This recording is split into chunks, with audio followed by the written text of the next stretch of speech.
Assalamualaikum warahmatullahi wabarakatuh. Apa kabar sahabat Amirul Mukminin? Semoga semua dalam lindungan Allah Subhanahu wa Ta'ala. Di antara kaum Muslim mungkin pernah menyingkat sholawat dengan SAW atau menulis huruf SWT di belakang nama Allah Subhanahu wa Ta'ala. Bagaimanakah hukumnya dalam syariat? Berikut penjelasannya. Perlu diketahui, SAW adalah singkatan dari Sallallahu Alaihi Wasallam, yang artinya semoga Allah melimpahkan sholawat atasnya. SAW ini merupakan singkatan dari salah satu kalimat sholawat. Adapun SWT adalah singkatan dari Subhanallahu wa Ta'ala, yang mana artinya adalah Maha Suci dan juga Maha Tinggi. Kedua singkatan ini cukup sering kita temui dalam tulisan, baik di media online maupun di sosial media.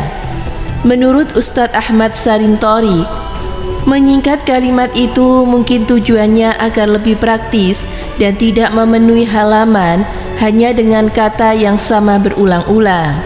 Jika ditanya bagaimana hukumnya, umumnya para ulama melarang hal tersebut.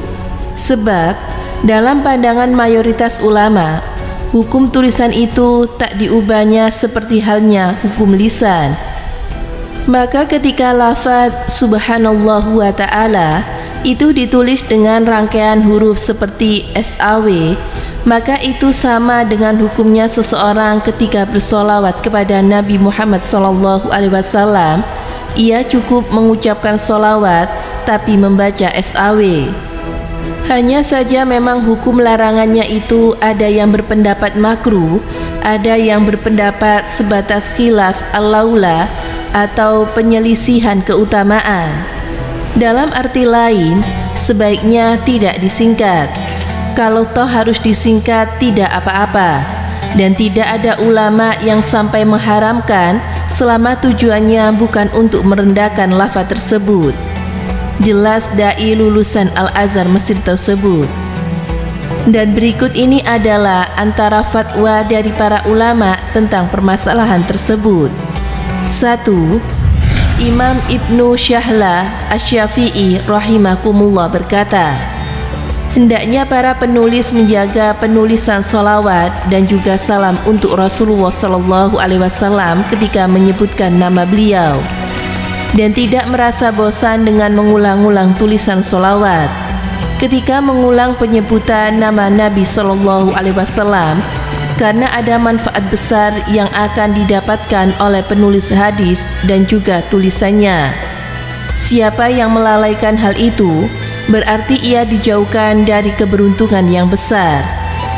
2. Imam Asy-Syahkawi Asy-Syafi'i rahimakumullah berkata, wahai para penulis, hendaknya engkau menjauhi penulisan simbol dari sholawat kepada Nabi SAW dalam tulisanmu, yaitu engkau menyingkatnya menjadi 2 huruf yang semisalnya, maka jadikanlah bentuk sholawat menjadi berkurang. Itu adalah penyelisihan keutamaan. 3. Imam Abdurrahim Al-Iraqi Asy-Syafi'i rahimakumullah berkata, hendaknya tetap dijaga penulisan pujian kepada Allah Subhanahu wa Ta'ala ketika menyebut namanya seperti Azza wa Jalla, Tabaraka wa Ta'ala, dan kalimat semisalnya. Demikian juga penulisan sholawat dan salam kepada Nabi SAW ketika menyebut namanya. Dan janganlah penulis merasa bosan dalam mengulang-ulang, karena ada pahala yang besar di dalamnya. 4. Imam Ibnu Hazar Al-Haisami Asy-Syafi'i rahimakumullah berkata, demikian pula ketika penulisan nama Rasulullah, supaya penulisan Sallallahu Alaihi Wasallam yang beriringan dengan nama Rasulullah Sallallahu Alaihi Wasallam. Tradisi ini sudah berlaku di tengah-tengah kalangan ulama halaf, seperti halnya berlaku di kalangan ulama salaf. Dan tidak meringkas keduanya, yakni sholawat dan juga salam, dengan semacam singkatan solam, karena hal tersebut adalah perilaku kaum yang terhalang dari kebaikan.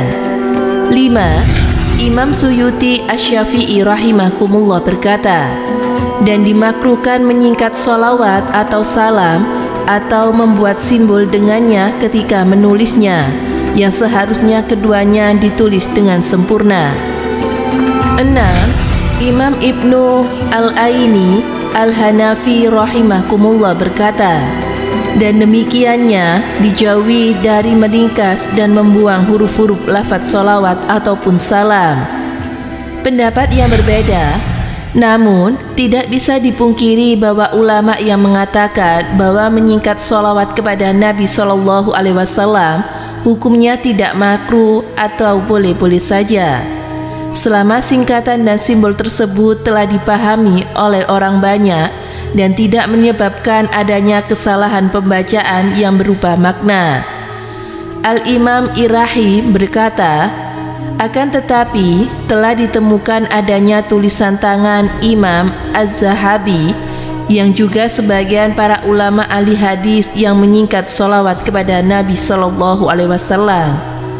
Pendapat yang membolehkan menyingkat tulisan sholawat itu diartikan diantaranya oleh Syekh Albani, salah satu ulama kontemporer asal Yordania.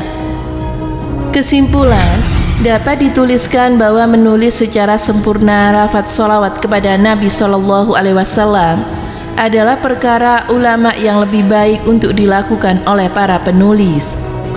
Namun bagi yang memiliki untuk menyingkat dengan pertimbangan tertentu, seperti menghemat halaman tulisan, atau dengan niat pembaca agar tidak jenuh dan alasan lainnya, maka hal itu bukanlah perkara yang sepantasnya untuk dicela.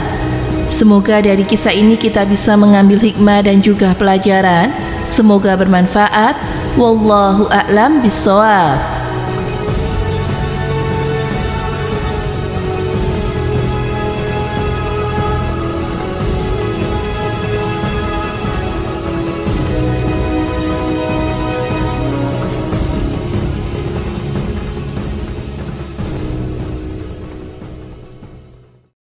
Assalamualaikum warahmatullahi wabarakatuh. Pemirsa Amirul Mukminin yang dirahmati Allah Subhanahu wa taala.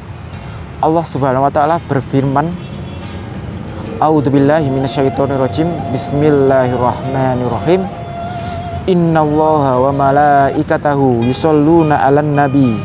Ya ayyuhalladzina amanu shollu 'alaihi wa sallimu taslima. Surah Al-Ahzab ayat 56, yang memiliki arti sesungguhnya Allah dan para malaikatnya bersolawat untuk Nabi. Wahai orang-orang yang beriman, bersolawatlah kamu untuk Nabi dan ucapkanlah salam dengan penuh penghormatan kepadanya. Melalui ayat ini para ulama hukum membaca solawat kepada Nabi Muhammad adalah wajib bagi setiap orang mukmin. Di antara kejelekan-kejelekan yang dituturkan Rasul dalam berbagai hadis bagi orang yang enggan bersolawat ketika nama beliau disebut, yang pertama adalah dijauhkan dari rahmat Allah. Yang kedua, hidungnya berdebu, maksudnya adalah ditimpa kerendahan dan kehinaan. Yang ketiga, orang yang celaka, maksudnya adalah terhalang dari kebaikan dan jatuh dari keburukan. Yang keempat, orang yang bakhil atau pelit. Yang kelima, salah masuk jalan ke surga atau tersesat. Yang keenam, orang yang kasar perangainya. Semoga memberi manfaat. Wassalamualaikum warahmatullahi wabarakatuh.